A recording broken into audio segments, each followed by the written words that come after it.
Halo semuanya, malam ini kita akan berjalan bersama dalam sebuah kisah yang mungkin awalnya terdengar sederhana, tetapi sebenarnya penuh dengan kejutan.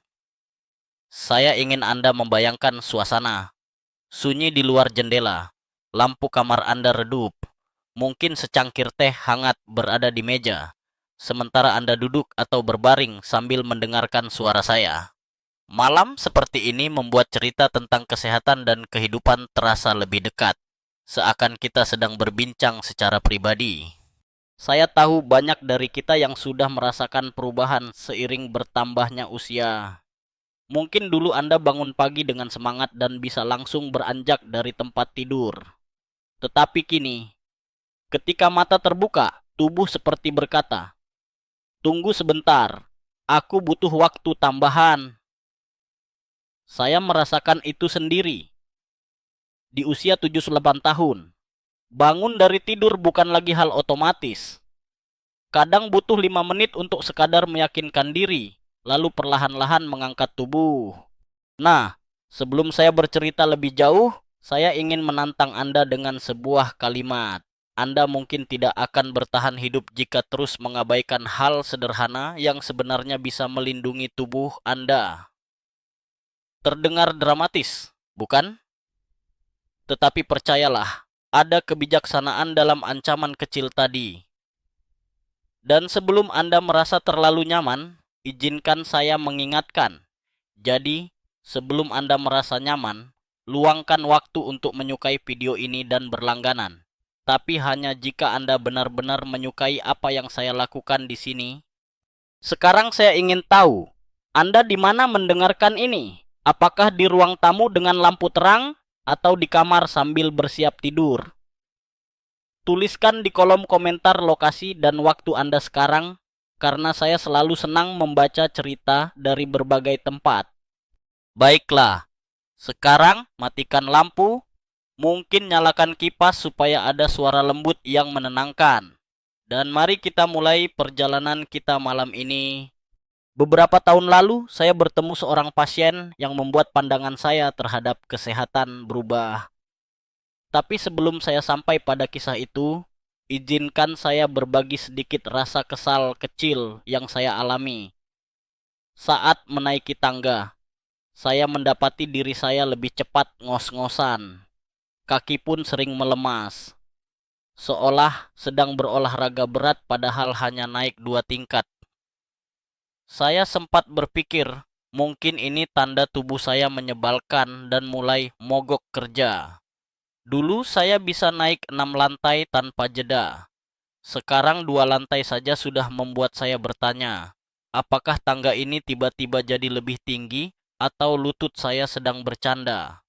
Hal-hal sederhana seperti itu sering mengingatkan saya bahwa usia memang tidak bisa ditipu. Saya tahu sebagian dari Anda pasti pernah berbicara sendiri di depan cermin, mengatakan aku masih kuat, padahal tubuh memberi sinyal sebaliknya. Itulah yang saya rasakan menjelang usia 75 tahun. Bahkan, ada hari-hari ketika saya merasa kelelahan hanya setelah berkendara singkat menuju rumah teman. Namun, titik balik itu datang sekitar 3 tahun lalu. Waktu itu saya masih aktif di sebuah klinik kecil. Sore itu, seorang nenek berusia 82 tahun masuk dengan langkah sangat hati-hati. Beliau ditemani tongkat kayu, mata buram oleh penyakit degenerasi makula.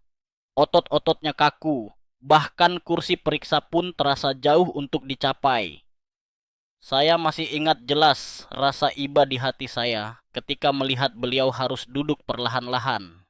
Seperti kursi adalah gunung yang harus ditaklukkan. Saya memeriksa matanya dan kondisinya memang parah.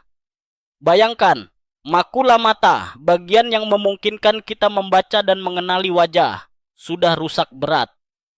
Ditambah lagi, hampir tak ada massa otot tersisa di pahanya. Saya pun menghela napas, karena waktu itu pikirannya jelas. Tidak banyak yang bisa dilakukan selain memberi perawatan pendukung. Namun 6 bulan kemudian, semua anggapan saya terbukti salah. Beliau kembali ke klinik, dan kali ini, saya bahkan sempat salah sangka. Saya pikir yang masuk pintu adalah cucu beliau. Tidak, itu benar-benar sang nenek, tanpa tongkat, berjalan sendiri, wajahnya berseri. Matanya memang tidak pulih total, tetapi terlihat jauh lebih hidup. Langkahnya ringan, posturnya tegak. Saya sampai bertanya-tanya apakah saya bermimpi. Setelah periksa, saya pun langsung menyelidik. Seperti dokter yang terlalu penasaran, saya bertanya apa yang sebenarnya beliau lakukan. Apakah ada terapi baru yang belum saya ketahui? Atau mungkin semacam operasi rahasia di luar negeri? Jawabannya membuat saya tertawa kecil. Dan jujur saja, sedikit malu sebagai peneliti gizi. Beliau berkata, hanya labu kuning. Nah, saya bahkan berhenti menulis catatan sejenak. Labu kuning, sebagian besar dari kita menganggapnya hanya sayuran biasa untuk bubur bayi atau menu diet. Tapi ternyata, rahasia perubahan luar biasa nenek ini ada di buah sederhana itu. Dan tidak sembarang cara. Beliau mengolahnya dengan metode khusus yang ternyata sangat berpengaruh pada penyerapan nutrisi. Saat itu, saya teringat sebuah pepatah lama. Obat terbaik tidak selalu datang dari botol. Terkadang, ia datang dari dapur. Dan malam ini, saya ingin mengajak Anda menyusuri bukan hanya kisah beliau, tetapi juga perjalanan saya sendiri dalam memahami kekuatan yang tersembunyi di balik potongan labu kuning yang sering bersandar manis di pasar. Ada satu hal lucu yang saya katakan saat itu, saya bercanda. Kalau benar labu kuning membuat ibu bisa berjalan tanpa tongkat, besok saya juga akan mengajak seluruh pasien olahraga sambil memeluk labu besar. Beliau hanya tertawa. Bayangan orang-orang jogging menggendong labu jelas konyol. Tetapi di balik itu ada pesan serius.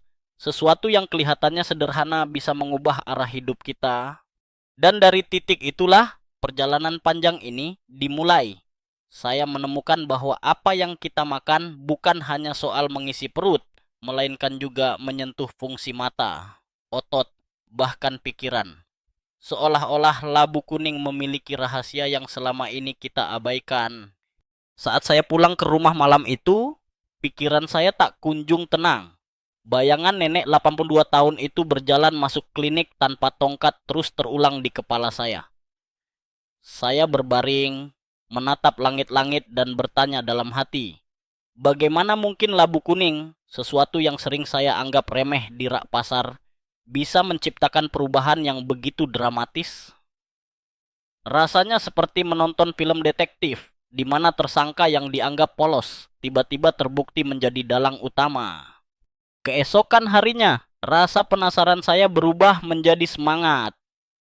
Saya membuka buku catatan penelitian lama, menyalakan laptop, lalu mulai menelusuri kembali literatur tentang gizi. Dan seperti membuka kotak rahasia, saya menemukan banyak fakta tentang labu kuning yang selama ini terlewatkan. Sayangnya, media seringkali hanya menyoroti wortel. Padahal ternyata dalam beberapa hal, labu kuning jauh lebih unggul. Disinilah saya mulai menggambarkan petualangan saya kepada pasien lain. Ketika saya menyebut labu kuning, mereka tertawa kecil. Seakan-akan saya bercanda. Ada yang berkata, dokter, apakah saya harus makan labu 3 kali sehari biar bisa berlari lagi seperti usia 30-an? Dan tentu saja saya menjawab sambil tersenyum. Kalau Anda berlari seperti usia 30-an setelah makan labu seminggu, tolong beritahu saya resep ajaib lainnya juga. Humor ringan itu memang penting agar pasien tidak tegang. Namun di balik candaan, saya serius menekankan, jangan meremehkan kekuatan makanan sederhana. Kembali pada nenek itu, Ma. Beliau kemudian bercerita detail bagaimana ia mengonsumsi labu. Ternyata bukan sekadar memakan sepiring labu rebus lalu selesai.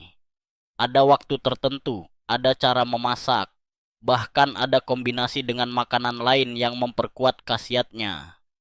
Ia konsisten, disiplin, dan percaya penuh pada proses. Itu poin terpenting. Ketekunan. Saya tersenyum, karena pasien yang rajin biasanya memang menunjukkan perubahan besar. Saya pun mulai menjelaskan pada beliau, dan pada banyak orang lain setelahnya, kenapa hasilnya bisa sedemikian menakjubkan. Fakta pertama yang saya beberkan, beta-karoten. Semua orang tahu bahwa beta-karoten penting untuk mata. Sementara citra wortel baik untuk mata sudah mendarah daging. Namun ada satu bagian menarik. Ternyata dari segi kandungan, perbandingan tidak sesederhana itu. Wortel 11 gram memang kaya beta-karoten. Tetapi labu kuning yang sama beratnya menyimpan rahasia penyerapan lebih tinggi. Dengan kata lain, bukan jumlah yang menentukan, tetapi seberapa banyak yang mampu diserap tubuh. Inilah titik di mana banyak orang salah paham. Mereka mengunyah wortel mentah setiap hari, lalu heran kenapa penglihatannya tidak membaik. Saya biasanya menjawab, jangan salahkan wortel, salahkan persepsi kita tentang cara kerja tubuh. Beta-karoten pada wortel sulit diserap ketika dimakan mentah. Sementara pada labu, bahkan ketika mentah, tingkat penyerapan jauh lebih tinggi. Menarik, bukan? Saya sempat berdebat dengan seorang kolega mengenai hal ini. Ia berkata, apakah jangan-jangan hanya sugesti yang membuat pasien Anda merasa lebih baik? Saya menanggapinya dengan setengah sarkasme. Kalau sugesti bisa membuat ototnya benar-benar bertambah dan penglihatan lebih terang, maka saya ingin membuka klinik hipnosis saja.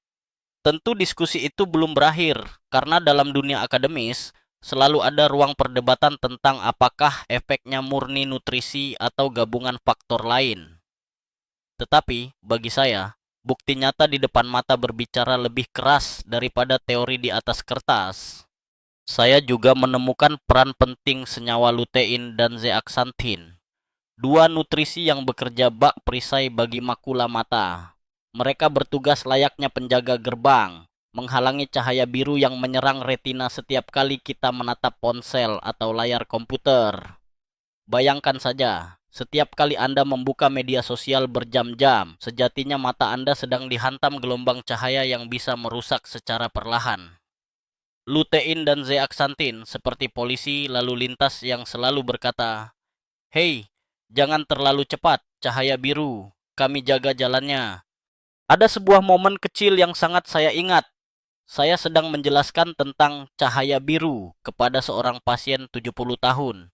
Ia menghela napas panjang, lalu berkata, "Pantas saja cucu saya selalu pegang ponsel.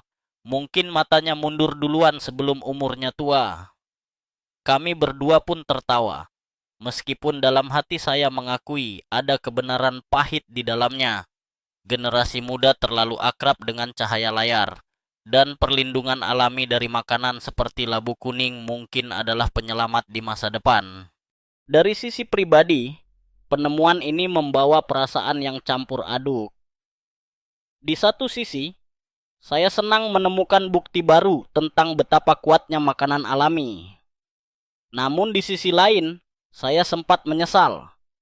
Kenapa baru sekarang saya menyadarinya?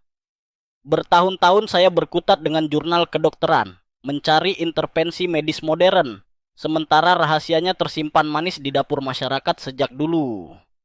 Terkadang, ilmu pengetahuan berjalan dengan congkak, melupakan hal-hal yang sebenarnya ada tepat di depan mata. Salah satu kebijaksanaan usia tua yang saya petik adalah ini. Kadang bukan pengetahuan baru yang kita butuhkan, melainkan kemampuan untuk melihat ulang pengetahuan lama dengan kacamata segar. Labu kuning sudah dikenal sejak nenek moyang kita. Tetapi baru ketika saya menaruh perhatian serius, rahasianya benar-benar terbuka. Dan jangan lupa, ada sisi unik yang mungkin membuat Anda tersenyum. Tahukah Anda bahwa di beberapa daerah, kulit labu bahkan dijadikan pakan ternak karena dianggap tidak berguna? Ironis sekali, karena nanti Anda akan tahu bahwa kulitnya justru menyimpan harta karun nutrisi. Saya menyamakan ini dengan kisah klasik.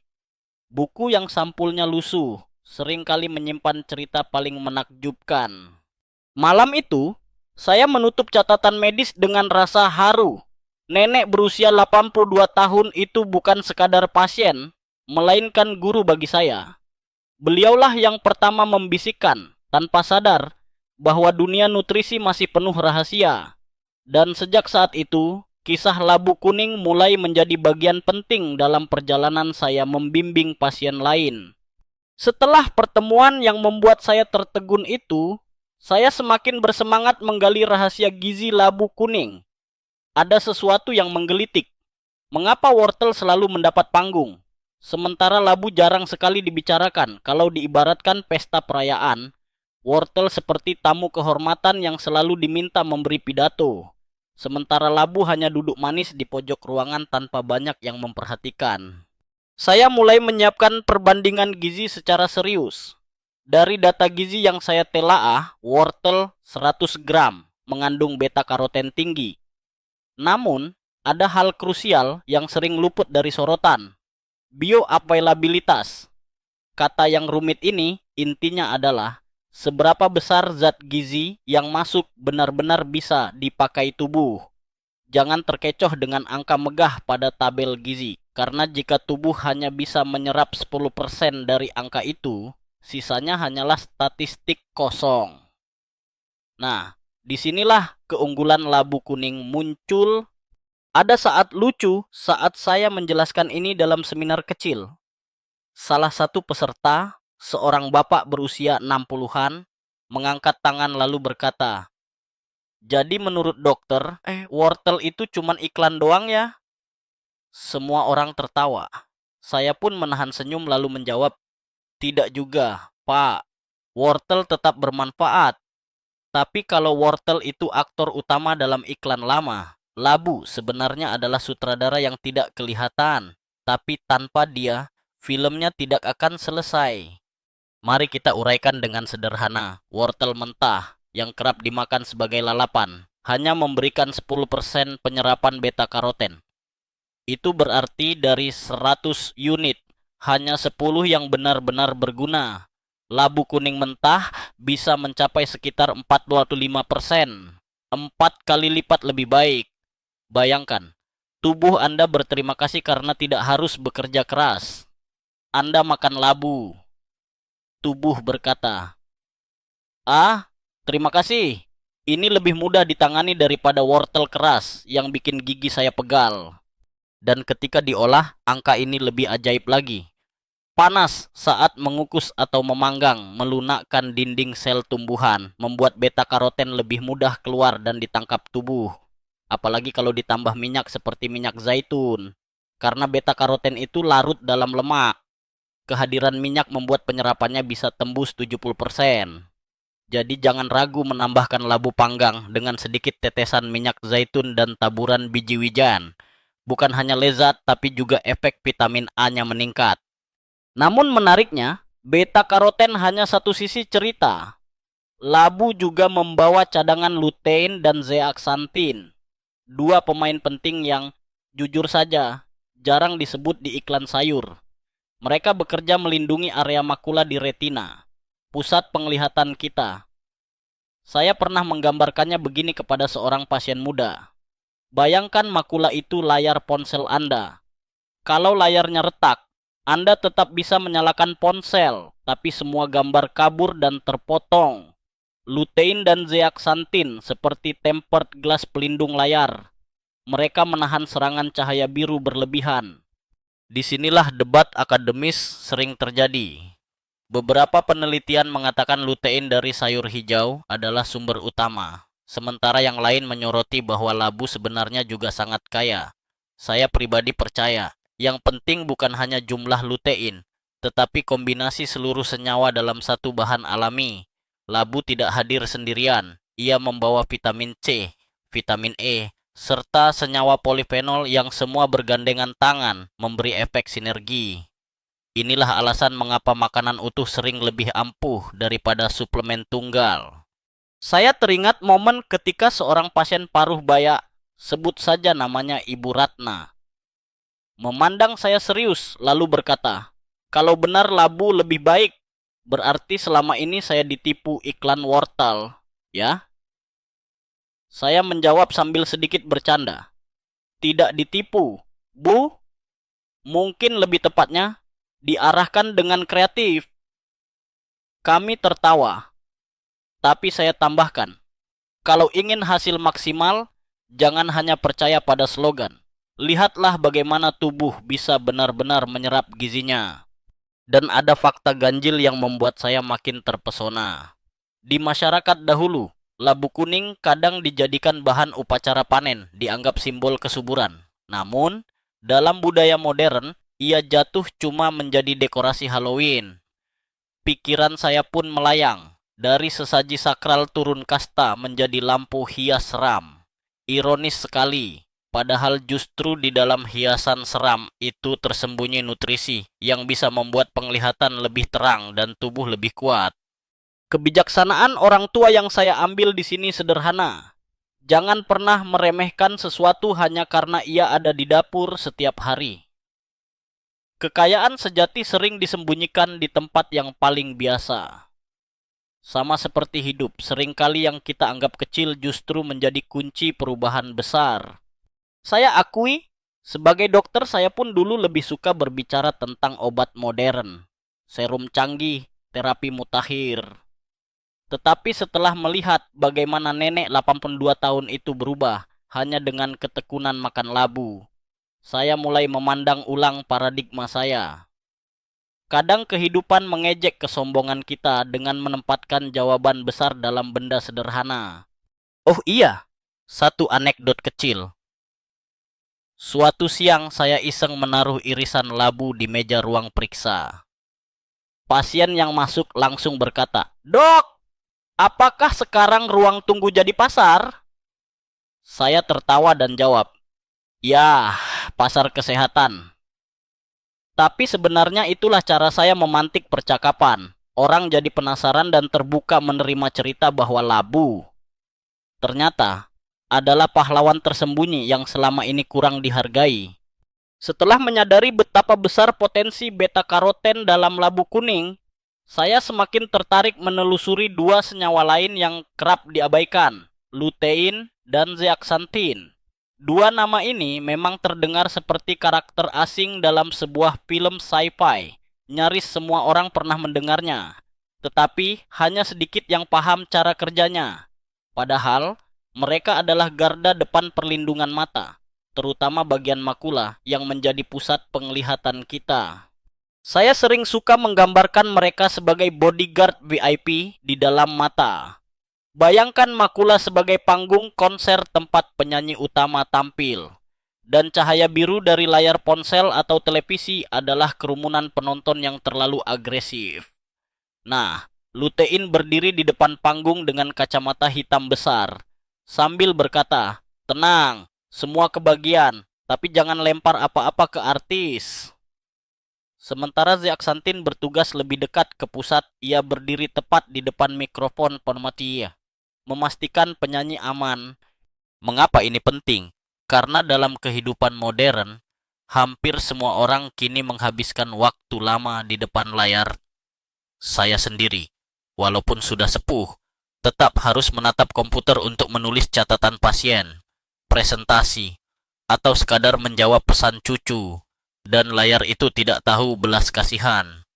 Ia melepaskan gelombang cahaya biru ke arah mata, perlahan merusak dan menurunkan fungsi retina. Ada momen menarik ketika saya menjelaskan ini kepada seorang kelompok lansia yang aktif dalam belajar online. Salah satu dari mereka, dengan wajah khawatir, bertanya, "Jadi setiap kali saya menonton drama Korea semalaman, mata saya sebenarnya sedang terkikis?" Saya menjawab setengah bercanda, "Ya, mata Anda bekerja lembur seperti karyawan perusahaan startup. Untung ada lutein dan zeaxanthin yang jadi asuransi pekerja." Semua tertawa, tapi kemudian mereka mulai serius memperhatikan betapa pentingnya konsumsi makanan dengan kandungan senyawa tersebut. Sekarang, mari bicara tentang sesuatu yang dulu dianggap mustahil. Dalam ilmu mata, ada konsep bernama kepadatan pigmen makula, faktor penting kualitas penglihatan. Dahulu, banyak ahli percaya kepadatan ini menurun seiring usia dan tak bisa dipulihkan. Namun beberapa penelitian menunjukkan pola berbeda. Asupan lutein dan zeaxanthin yang tekun dapat meningkatkan kembali kepadatan ini. Saya teringat diskusi panas dengan seorang profesor oftalmologi. Ia berkata, bukti itu masih terbatas. Saya menjawab, betul. Tapi jika terbatas saja bisa membuat nenek 82 tahun berdiri tanpa tongkat, bukankah itu layak diperhitungkan? Diskusi berakhir dengan anggukan setengah hati darinya. Ya, dunia akademis memang suka hati-hati. Selain itu, ada satu fakta lucu dan sedikit aneh. Pada awal penelitian tentang lutein, beberapa peneliti mencoba ekstrak sintetis di laboratorium. Hasilnya tidak begitu stabil. Justru lutein alami dari makanan utuh lebih efektif. Mengapa? Karena di alam senyawa ini hadir bersama vitamin C, vitamin E, dan berbagai antioksidan lain yang saling melindungi. Saya suka menyebutnya teman sepermainan. Mereka bekerja seperti geng baik hati yang saling membantu agar tidak ada yang mudah rusak. Bukankah menarik betapa alam sudah menyiapkan kombinasi sempurna jutaan tahun sebelum kita repot-repot membuat suplemen? Ada pengalaman kebijaksanaan kecil di usia tua yang semakin saya hargai. Tubuh ini lebih senang dengan yang alami dan konsisten, bukan gebrakan instan. Percuma menelan kapsul mahal kalau gaya hidup sehari-hari tetap kacau. Labu kuning dalam segala kesederhanaannya menawarkan pola tepat, konsumsi sedikit tapi rutin, dihidangkan dengan cara yang sesuai. Kesabaran seperti itu jarang ditemukan pada generasi sekarang yang ingin hasil kilat. Dan mari kita jangan lupa sisi emosionalnya. Saya sendiri merasakan penglihatan yang semakin nyaman setelah 3 bulan rajin mengonsumsi labu rebus dengan kulitnya. Pernah suatu sore saya membaca koran dan baru sadar huruf-huruf terasa lebih jelas. Saya tersenyum kecil, lalu dalam hati berkata, nenek 82 tahun itu benar-benar guru yang sabar. Tak jarang, bukti nyata datang bukan dari jurnal ilmiah, melainkan dari pengalaman pribadi yang membuat kita mau percaya lagi. Oh, ada satu tambahan menarik. Di sebuah budaya asing, ada tradisi memberi irisan labu pada bayi sebagai mata pertama. Maksudnya, makanan pertama yang masuk selain susu adalah labu. Mereka percaya, labu memberikan cahaya awal pada penglihatan anak. Apakah itu hanya mitos? Bisa jadi, tetapi saya terkekeh sendiri, karena mitos itu ternyata sejalan dengan bukti ilmiah kini. Lutein memang bisa ditemukan di jaringan mata bayi sejak awal, yang berarti sejak kecil pun kita sebenarnya sudah membutuhkannya. Jadi, kalau Anda masih menganggap labu hanyalah bahan tambahan sayur asam, pikirkan ulang. Ia adalah paket komplit, beta karoten yang diubah menjadi vitamin A, lutein yang bertugas sebagai filter cahaya biru, dan zeaxanthin yang melindungi pusat penglihatan. Pelindung 3 serangkai ini bisa disebut trio superhero mata.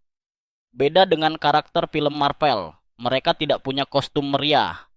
Kostumnya hanya warna oranye dan hijau dari kulitnya yang keras.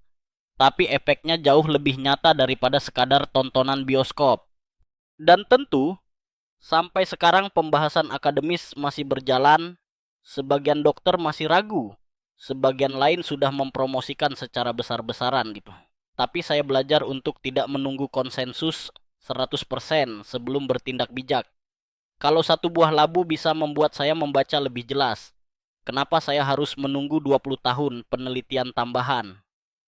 Kadang kesehatan itu soal keputusan kecil, memilih percaya dan mencoba. Dengan penuh harapan, saya mulai merencanakan cara berbagi cerita ini lebih luas.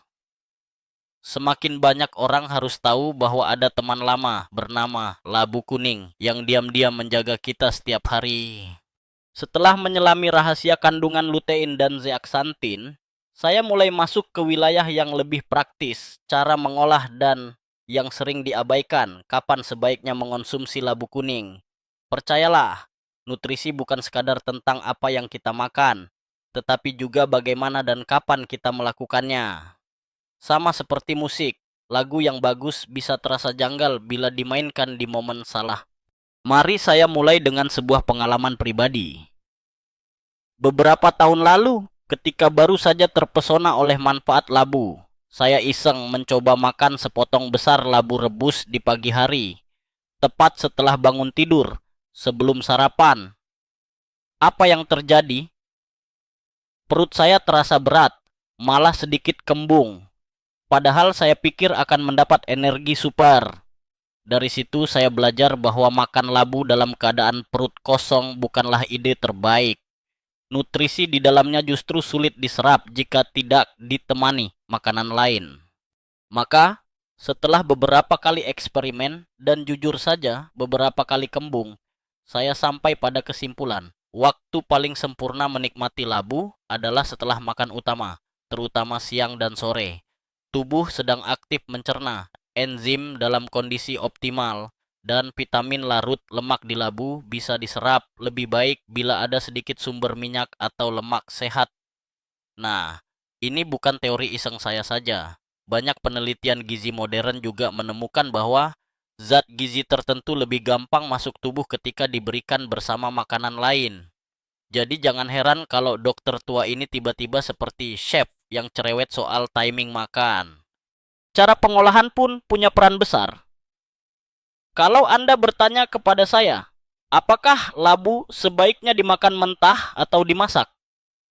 Jawaban saya mudah, masaklah, tapi jangan berlebihan. Kukus selama 15-20 menit adalah pilihan baik. Teksturnya empuk, rasanya manis alami, dan vitamin utamanya masih utuh. Kalau terlalu lama, vitamin C-nya cepat menghilang. Saya suka mengingatkan pasien, kukuslah labu seperti mendidihnya cinta, hangat dan cukup lama, tetapi jangan berlebihan sampai gosong. Biasanya mereka tertawa, tapi lalu mengingat tips itu dengan baik. Dan ada trik lain, panggang. Sebenarnya, memanggang labu hingga karamelisasi ringan bisa membuat rasanya manis alami seperti dessert. Ketika ditambah sedikit minyak zaitun, maka beta-karoten terlarut dengan sempurna. Saya bahkan menemukan pasien yang sering mengeluh tidak suka sayur, tetapi akhirnya jatuh cinta pada irisan labu panggang dengan sedikit taburan kayu manis. Rasanya seperti kudapan manis, padahal isinya serat dan vitamin. Namun, ada hal yang perlu diperhatikan. Tidak semua pasangan makanan serasi dengan labu. Misalnya, mengonsumsinya dengan susu atau keju bisa sedikit menghambat penyerapan zat tertentu karena kandungan kalsium yang tinggi. Begitu juga kopi atau teh kental, saya tahu ini menyedihkan bagi pencinta kopi. Ternyata polifenol pada minuman tersebut bisa mengikat sebagian mineral dari labu, membuat penyerapannya kurang optimal. Jadi kalau ingin minum kopi, jangan berbarengan dengan hidangan labu. Biarkan ada jarak waktu setidaknya 1 jam. Anggap saja kencan bergantian labu dulu, kopi belakangan. Saya teringat pengalaman seorang pasien saya, Pak Rahmat.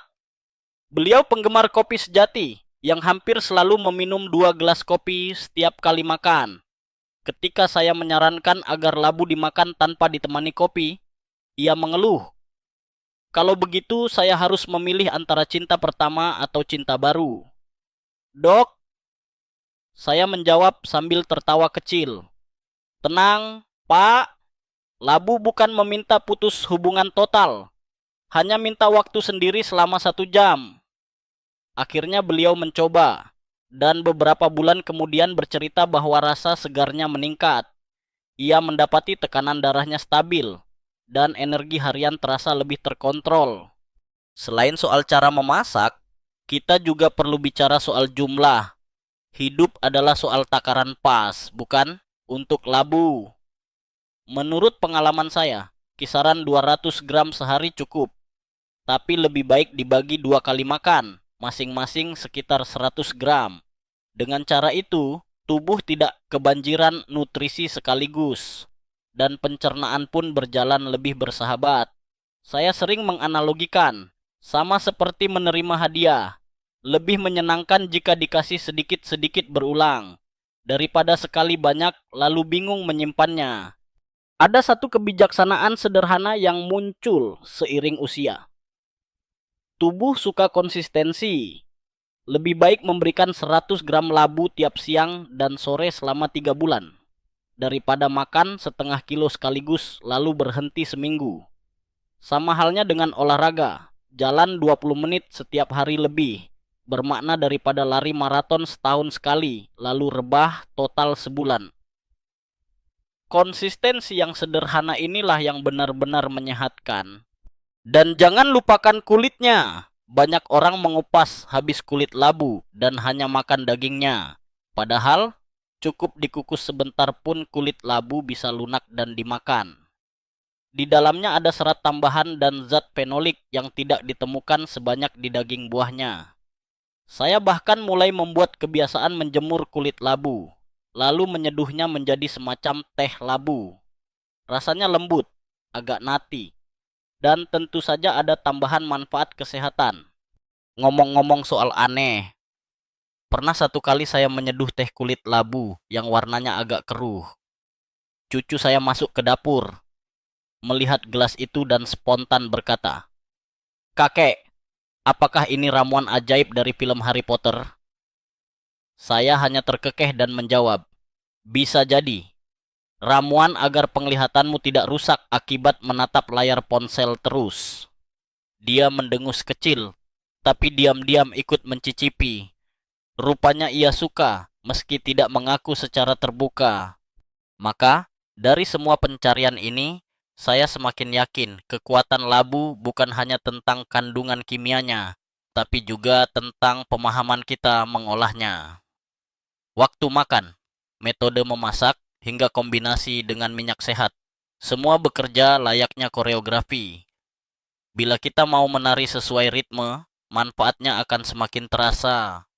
Itulah mengapa saya mulai membiasakan diri dan mengajarkan pasien lain untuk bukan sekadar menyantap tapi merayakan.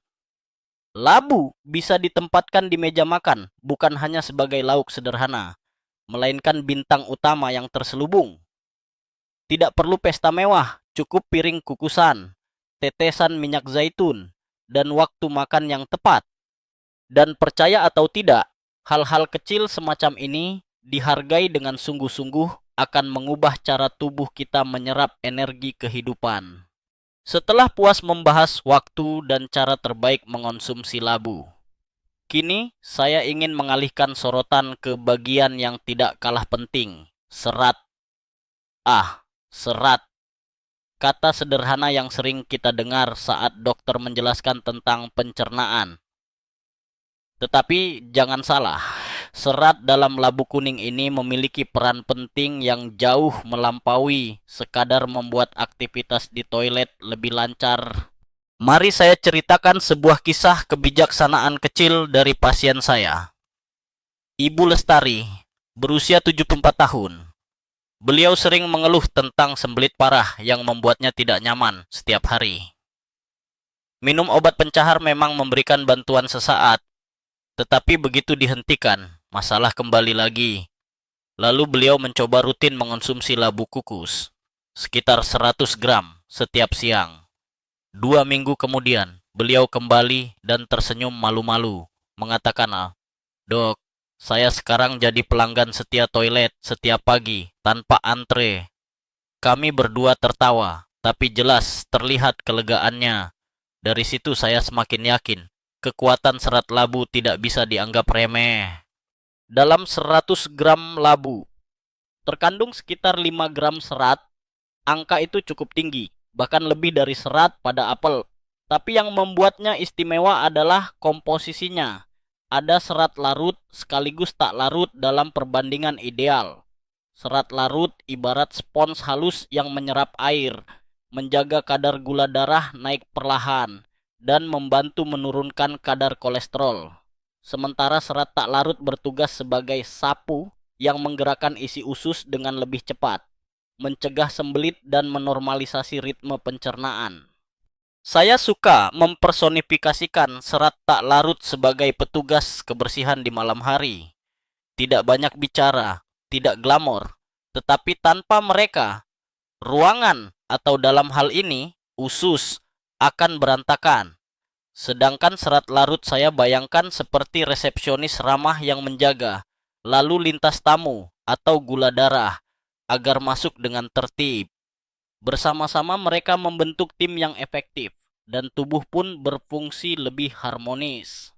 Ada satu fakta aneh yang mungkin membuat Anda tersenyum. Ternyata pektin dalam labu memiliki kemampuan melapisi dinding lambung, seolah membangun pagar lembut. Pektin ini berfungsi melindungi lambung dari iritasi asam berlebih, bahkan membantu penyembuhan jika ada luka kecil. Saya pernah menceritakan hal ini kepada seorang pasien dengan maag kronis. Ia langsung menimpali. Jadi saya bisa buang antasida saya? Dok! Saya buru-buru tertawa. Tidak selekas itu, Bu. Tapi Anda bisa mulai memberi kesempatan pada labu untuk bekerja lebih alami bersama obat Anda. Pengalaman pribadi saya sendiri membuktikan hal itu. Ada masa di mana lambung saya sering memberontak, terutama setelah makan pedas atau asam. Namun sejak menambahkan labu rebus ke menu makan malam, saya merasa lebih nyaman. Rasa perih yang dulu sering datang perlahan-lahan berkurang. Ya, mungkin ini terdengar seperti testimoni iklan, tapi sungguh, perasaan yang jelas lebih nyaman sulit dipungkiri. Dan jangan lupakan efek samping yang justru menyenangkan, rasa kenyang lebih lama. Pernahkah Anda makan camilan manis lalu 1 jam, kemudian perut kembali lapar? Itu karena lonjakan gula darah cepat diikuti oleh penurunan drastis. Labu bekerja berbeda. Seratnya memperlambat pencernaan sehingga perut terasa penuh lebih lama. Saya sering menyarankan labu kepada pasien yang ingin menurunkan berat badan. Salah seorangnya, seorang bapak berusia 65 tahun yang suka ngemil biskuit, akhirnya mengganti camilan malam dengan semangkuk kecil labu kukus. Sebulan kemudian ia berkata, "Dok, perut saya mengecil, tapi kantong celana longgar. Saya hanya terkekeh. Itu tanda baik. Pak, jangan khawatir kalau celana longgar. Itu salah satu biaya murah kesehatan. Namun, tentu saja, saya selalu memperingatkan jangan berlebihan. Serat memang bagaikan sahabat, tapi jika terlalu banyak sekaligus, bisa menimbulkan rasa kembung. Jadi mulailah perlahan, sekitar 100 gram sehari. Lalu naikkan hingga tubuh terbiasa pula. Ibarat berteman, kita juga tidak bisa langsung akrab dengan seseorang hanya dalam 1 hari. Butuh adaptasi. Faktor menarik lainnya adalah bagaimana serat labu berinteraksi dengan mikrobiota usus. Ya, teman-teman kecil kita, bakteri baik, sangat senang menjadikan serat sebagai makanan. Ketika jumlah mereka berkembang, maka sistem kekebalan tubuh pun lebih kuat dan suasana hati lebih stabil. Penelitian modern bahkan mengaitkan kesehatan usus dengan emosi. Ternyata bakteri baik bisa memengaruhi neurotransmitter seperti serotonin. Jadi ketika seseorang berkata, "Saya merasa lebih bahagia setelah diet sehat," mungkin itu bukan hanya perasaan. Labu mungkin memainkan peran kecil tapi nyata dalam memberi makanan untuk tentara mikroba baik di usus. Ada sisi unik terkait pembersihan racun. Pektin labu dilaporkan bisa menyerap logam berat lalu membantu mengeluarkannya melalui feses. Zaman modern ini, racun ada di mana-mana. Udara, makanan olahan, plastik, dan entah apa lagi. Kadang saya berpikir tubuh kita bekerja lembur 24 jam hanya untuk mengejar kereta racun yang masuk. Bayangkan betapa berterima kasihnya tubuh jika mendapat bantuan sahabat sederhana seperti pektin. Di sisi kebijaksanaan usia tua, saya menyadari bahwa kenyamanan pencernaan adalah salah satu kunci kualitas hidup. Tidak ada yang lebih mengganggu daripada rasa sakit perut, kembung, atau sembelit yang konstan. Rasanya seolah kehidupan sehari-hari dicuri. Dengan sedikit konsumsi labu, banyak pasien saya menemukan kembali kenikmatan sederhana, perut ringan, tidur lebih tenang. Betapa hal kecil bisa meningkatkan kebahagiaan. Ada satu kisah lucu, seorang nenek pasien saya, setelah beberapa minggu makan labu, berkata dengan wajah serius, "Dok, sejak makan labu, bahkan toilet saya jadi lebih sering digunakan." Saya sempat menjawab dengan nada bercanda, "Kalau begitu mungkin Anda perlu berterima kasih pada labu, bahkan juga pada pipa saluran rumah." Kami pun tertawa bersama, tapi senyum lebar nenek itu mengatakan lebih banyak daripada kata-kata. Itulah bukti bahwa perasaan lega di perut membawa dampak psikologis luar biasa. Akhirnya, saya ingin menyimpulkan bagian ini dengan catatan pribadi. Labu tidak hanya bekerja pada mata, tetapi juga bekerja diam-diam di organ yang kurang kita perhatikan, usus. Dan siapa sangka, usus justru bisa menjadi otak kedua, tempat 70% sistem imun kita bersemayam. Jadi setiap kali saya mengukus labu, saya membayangkan memberi hadiah kepada tubuh, tidak berupa mobil baru atau jam mahal, tetapi sesuatu yang jauh lebih berguna, ketenangan dari dalam.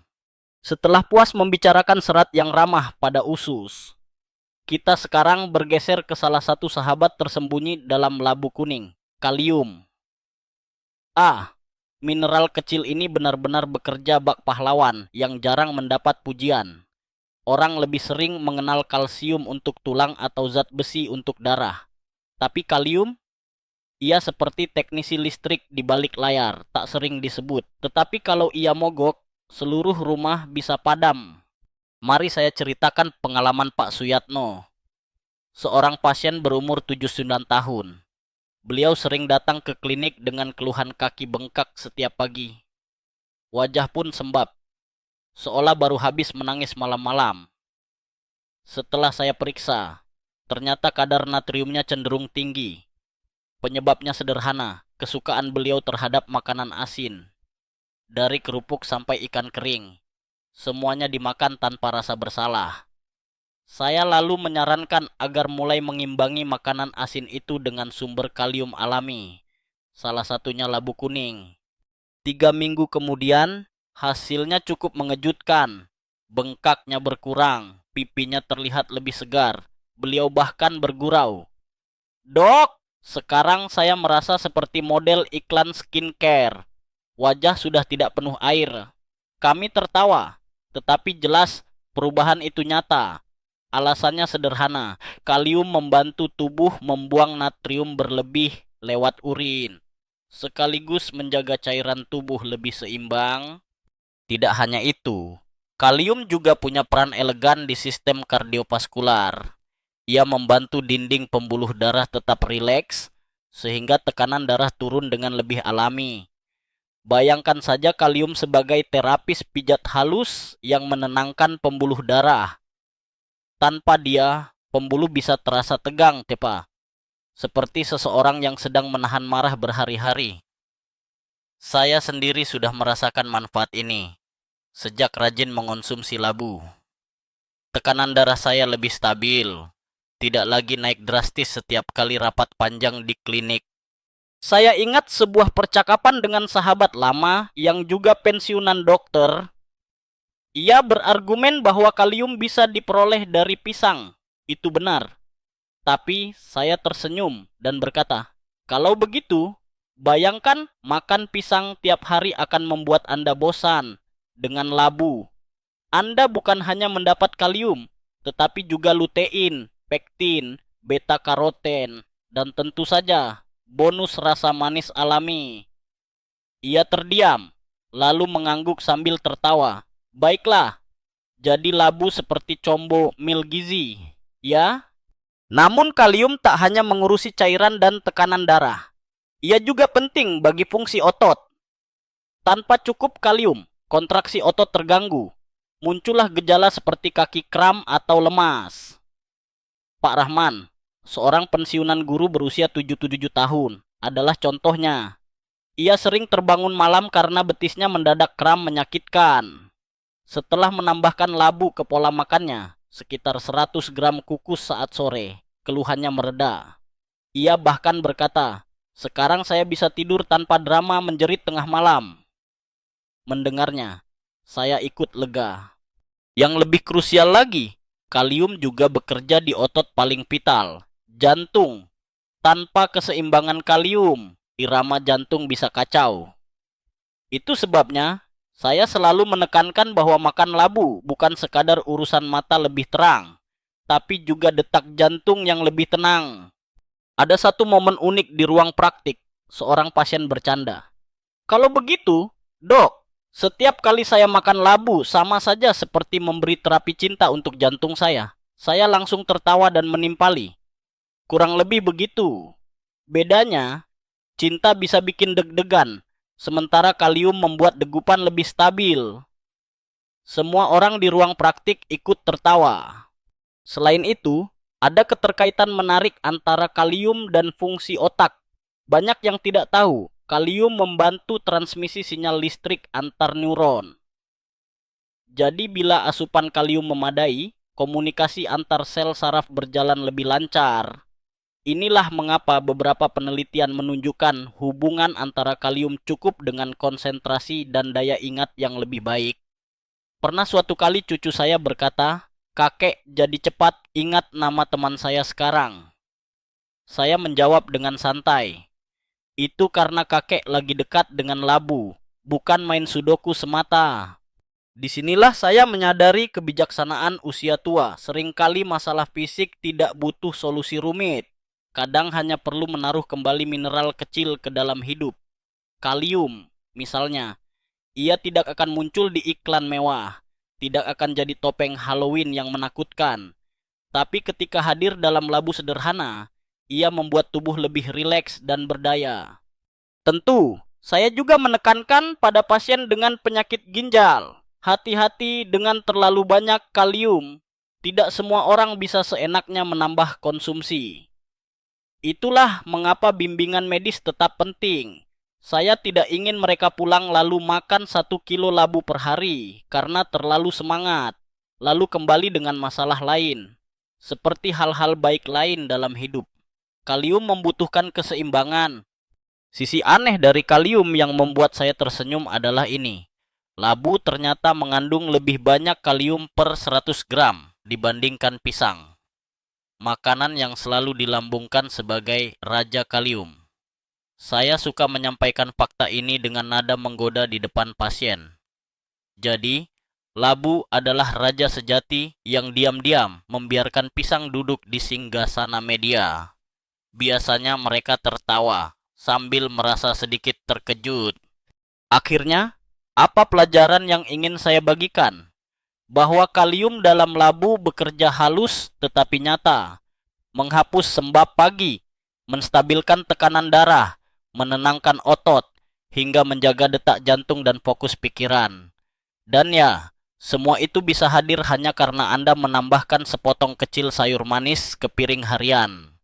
Kalau dipikir, hidup ini memang aneh. Kita menghabiskan jutaan rupiah untuk obat penurun tekanan darah. Sementara alam diam-diam menaruh kalium di dalam labu yang bisa dibeli murah di pasar. Kadang saya merasa labu kuning seperti tetangga baik hati di gang sebelah. Hadir dengan murah hati. Tetapi lama kita abaikan. Semakin dalam saya meneliti, saya makin menyadari bahwa rahasia labu kuning bukan hanya ada di daging buahnya yang manis, lembut. Bagian yang paling sering dibuang orang, ya, kulitnya, ternyata menyimpan harta karun yang luar biasa. Sungguh ironis. Karena selama bertahun-tahun, saya sendiri termasuk orang yang langsung mengupas habis kulit labu dan membuangnya ke tempat sampah. Baru setelah mendengar pengalaman pasien, saya tersadar. Apa yang kita anggap sebagai sampah, kadang justru adalah intinya. Mari saya ceritakan kisah Bu Marni, 79 tahun, yang sudah puluhan tahun bergulat dengan diabetes tipe 2. Gula darahnya sulit dikendalikan, bahkan setelah setia dengan pengobatan. Namun, suatu hari beliau kembali dengan wajah cerah, membawa kabar menakjubkan. Kadar gula darah puasa turun dari sekitar 140 ke 130 mmol hanya dalam beberapa bulan.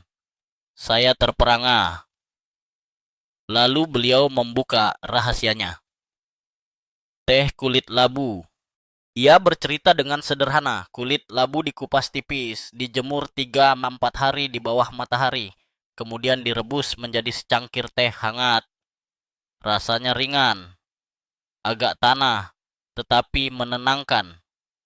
Bu Marni meminumnya 2 kali sehari, dan entah bagaimana, gula darahnya mulai lebih stabil. Sebagai dokter, saya tidak bisa hanya menyandarkannya pada keajaiban. Maka saya pun mencari penjelasan ilmiah di balik fenomena ini. Ternyata, kulit labu kaya dengan asam fenolat, senyawa antioksidan yang jauh lebih tinggi kadarnya dibandingkan daging buahnya. Ada juga kumarin, senyawa alami yang bisa memperlancar darah dan mencegah penggumpalan. Tambahkan kromium, sebuah mineral penting untuk meningkatkan sensitivitas insulin, dan Anda akan menyadari bahwa kulit labu bukan sekadar pembungkus, melainkan paket kesehatan yang lengkap. Saya suka menggambarkan ini dengan analogi buku. Labu adalah novel tebal, dan kulitnya adalah sampul lusuh yang kita kira sekadar pelindung.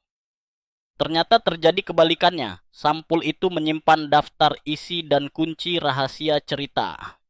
Bayangkan betapa sering kita melewatkan halaman penting hanya karena terburu-buru mengupas. Pernah seorang pasien lain, Pak Basri, menatap saya dengan mata bulat setelah saya menyarankan teh kulit labu. Ia berkata, "Jadi selama ini saya membuang vitamin, Dok?" Saya menjawab sambil tersenyum. Tidak hanya vitamin, Pak. Anda membuang apotek kecil ke tempat sampah. Ia tertawa terbahak-bahak.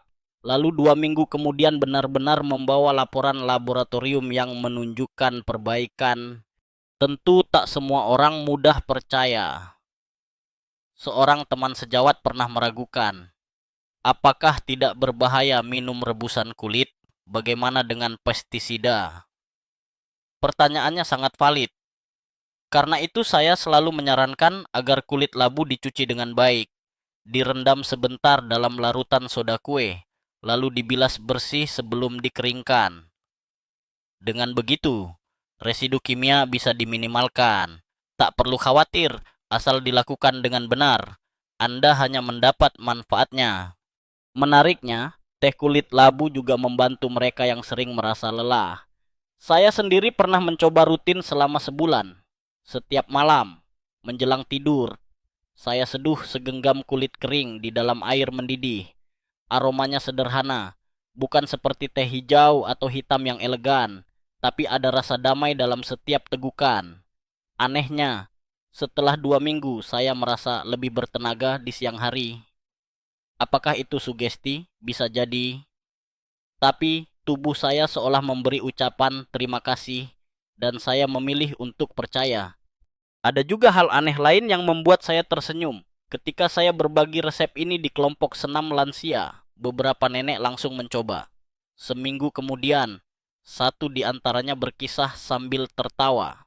"Dok, teh kulit labu itu bukan hanya bikin badan lebih segar, tapi juga bikin cucu saya mikir saya punya ramuan ajaib. Mereka bilang, nenek belajar sihir dari drama Korea."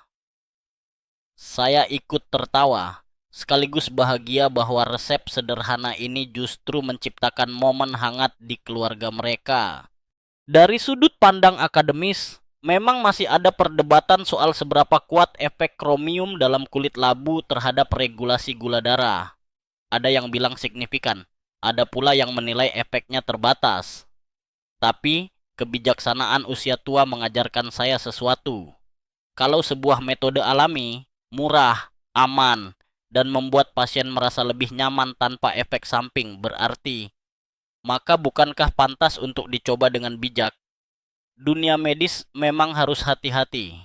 Namun, pengalaman nyata pasien sering kali lebih cepat menunjukkan kebenaran dibanding jurnal berhalaman-halaman. Selain teh, kulit labu juga bisa dikeringkan, digiling, lalu dijadikan bubuk. Para ibu rumah tangga kreatif sering menambahkan bubuk kulit ini ke dalam adonan roti atau bubur, memberikan warna kecoklatan cantik sekaligus nutrisi ekstra. Saya pernah mencicipi roti semacam itu saat diundang seorang pasien. Rasanya normal seperti roti gandum, Detyu. Tetapi ia berkata dengan bangga, "Dok, ini bukan gandum impor. Ini kulit labu lokal." Saya mengangguk kagum. Dalam perjalanan hidup saya belajar bahwa seringkali manusia modern terlalu cepat membuang sesuatu. Kita memperlakukan makanan seolah-olah hanya bagian cantiknya yang layak dikonsumsi. Padahal, justru di bagian keras dan kasar, kulit, batang, bahkan biji, nutrisi tersembunyi dengan lebih banyak kekuatan. Labu sekali lagi memberi pelajaran tentang kerendahan hati. Jangan menilai hanya dari luarnya, karena disitulah kadang terletak kekayaan sejati. Dan tentu saja, selain fakta-fakta ilmiah, ada kepuasan emosional tersendiri saat memanfaatkan sesuatu yang tadinya dianggap sampah. Ada rasa kebijaksanaan leluhur yang kembali hidup, tidak membuang-buang, menghargai apa yang sudah ada. Saya sering berkata pada diri sendiri sambil menyeruput teh kulit labu. Mungkin inilah cara tubuh dan bumi tersenyum bersama, lebih sehat dan lebih hemat. Saya sudah bercerita tentang mata yang lebih terang, usus yang lebih bahagia, hingga kulit labu yang ternyata menyimpan apotek kecil. Namun perjalanan ini belum benar-benar lengkap bila saya tak membagikan kisah transformasi pribadi saya sendiri. Ya, seorang dokter pun perlu menjadi pasien dari ilmunya sendiri. Sekitar 5 tahun lalu, tubuh saya mulai memberikan tanda protes. Mata mudah lelah terutama ketika membaca, energi kerap berkurang di sore hari. Dan ingatan kecil, seperti di mana saya meletakkan kunci mobil, sering hilang entah kemana. Saya sempat berpikir, mungkin ini memang proses alami menua. Tetapi hati kecil saya berkata, jika pasien saya sanggup berubah hanya dengan tekun mengonsumsi labu, mengapa saya tidak mencobanya sendiri? Maka dimulailah eksperimen pribadi. Setiap pagi selepas jalan kaki ringan, saya mengukus 200 gram labu dengan kulitnya. Agak repot. Tapi saya membayangkan setiap potongan oranye itu sebagai suplemen alami paling mewah. Siang harinya, saya memanggang potongan labu dengan sentuhan minyak zaitun. Bukan hanya jadi harum, tetapi juga terasa seperti hadiah kecil untuk lidah. Malamnya, sebelum tidur, saya menyeruput teh kulit labu. Rutin itu saya jalani tidak sehari dua, tetapi berbulan-bulan. Hasilnya ajaib menurut saya. Setelah 3 bulan, saya mulai merasakan energi tidak lagi ambruk menjelang jam 3 sore. Saya bisa menulis laporan medis hingga malam tanpa keluhan. 6 bulan kemudian, mata saya terasa lebih nyaman membaca huruf-huruf kecil di Quran. Saya tak lagi perlu memicingkan mata seperti detektif mencari tanda rahasia. Setahun penuh berlalu, dan saya menyadari sesuatu yang hampir melankolis. Ingatan kecil saya membaik, nama-nama pasien, wajah kawan lama, bahkan momen masa muda mulai muncul kembali lebih jelas. Pernah cucu saya bergurau, "Kakek jangan-jangan minum ramuan ajaib?" Saya tersenyum dan mengangkat secangkir teh kulit labu. "Ini rahasia ramuan peri orange." Ia mengangguk pura-pura percaya. Lalu kami tertawa terbahak. Refleksi pribadi ini membuat saya semakin yakin bahwa terkadang kita terlalu cepat menyerah pada proses menua. Betul, usia bertambah tak bisa dihindari. Namun, kualitas hidup bisa sangat dipengaruhi pilihan kecil sehari-hari. Labu kuning tidak mengubah saya menjadi Superman. Tentu saja, tapi ia memberi saya sesuatu yang jauh lebih nyata. Kenyamanan, kemandirian, dan rasa percaya diri. Dan bukankah itu esensi kehidupan di usia senja? Saya pun semakin bersemangat menyebarkan kisah ini melalui seminar kecil, obrolan dengan pasien, hingga seperti sekarang dalam bentuk narasi panjang yang mungkin sedang Anda dengarkan sambil berbaring. Saya tahu ada yang skeptis, bahkan ada yang mungkin geli sendiri. Masa sih cuma labu bisa sehebat itu? Skeptisisme wajar, bahkan sehat, tetapi saya hanya bertanya kembali. Apa ruginya mencoba? Ada kebijaksanaan lain yang saya raih di usia tua. Kesehatan tidak perlu selalu dimulai dari hal besar. Seringkali perubahan nyata hadir dari konsistensi kecil, seperti tetesan air yang akhirnya melubangi batu.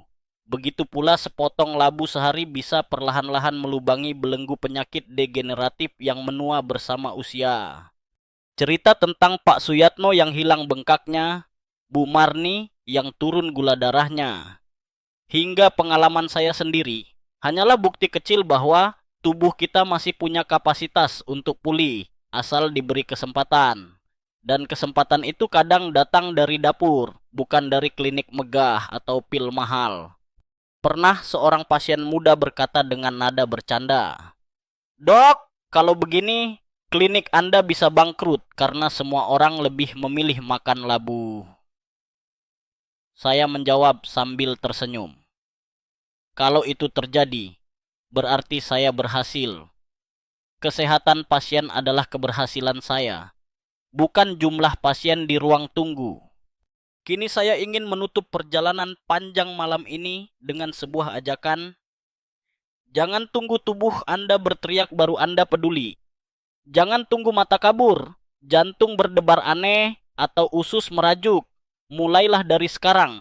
Tambahkan labu ke meja makan Anda, bedi. Sekecil apapun porsinya, konsistensi adalah rahasia yang lebih besar daripada resep manapun yang bisa saya tulis. Dan sebelum kita benar-benar menutup, izinkan saya menurunkan tempo. Bayangkan sebuah ruang tenang, lampu kamar sudah redup, suara kipas berputar lembut. Anda menutup mata, sementara di meja ada secangkir teh hangat dari kulit labu. Aroma sederhana itu memenuhi udara. Rasakan tubuh Anda perlahan menjadi lebih ringan, mata lebih santai, napas lebih panjang. Seperti perjalanan yang kita tempuh bersama malam ini, hidup pun penuh lapisan, ada yang manis, ada yang keras, tapi semua memiliki porsinya sendiri. Labu kuning mengajarkan saya satu hal, jangan pernah membuang yang sederhana, karena justru disitulah kekuatan sesungguhnya. Dan dengan pesan itu, saya berharap Anda melihat labu dengan tatapan baru, bukan sekadar sayur untuk bubur bayi, tetapi sahabat setia yang bisa menemani usia apapun. Malam ini kita telah berjalan bersama dalam sebuah kisah panjang tentang labu kuning. Mulai dari pengalaman pribadi saya yang kesulitan bangun pagi, kisah inspiratif seorang nenek yang pulih dari kelemahan, hingga rahasia kandungan gizi yang nyaris terlupakan. Kita menyusuri beta karoten yang memberi cahaya pada penglihatan, lutein dan zeaksantin yang melindungi makula dari sorotan layar modern, serta cara pengolahan sederhana yang memperbesar manfaat. Kita juga menyingkap kekuatan serat dalam menenangkan perut, pektin yang melindungi lambung, kalium yang menjaga jantung, serta menurunkan bengkak, hingga kandungan tersembunyi di kulit labu, fenolat, kumarin, dan kromium, yang semua bekerja bak prajurit tersembunyi. Saya mengajak Anda melihat kembali pengalaman nyata pasien-pasien saya. Ada yang bisa kembali berjalan tegak, ada yang sembelitnya teratasi, ada yang gula darahnya turun, bahkan ada yang merasa hidup lebih ringan tanpa tongkat atau obat berlebihan. Semua itu bukan sihir, melainkan bukti bahwa ketekunan kecil sehari-hari bisa melahirkan perubahan besar. Pelajaran yang saya pegang teguh adalah ini. Kesehatan sering ditemukan dalam hal-hal sederhana yang kita abaikan. Labu kuning, dengan segala kelembutan daging dan kekerasan kulitnya, menjadi simbol bahwa kesetiaan pada kebiasaan kecil ternyata bisa mengubah kualitas hidup secara nyata. Jadi malam ini, sebelum tidur, ingatlah satu hal. Terkadang langkah menuju hidup lebih panjang dan nyaman bukanlah teknologi rumit atau resep mahal, melainkan potongan oren sederhana di dapur Anda. Akhir skrip, selamat malam.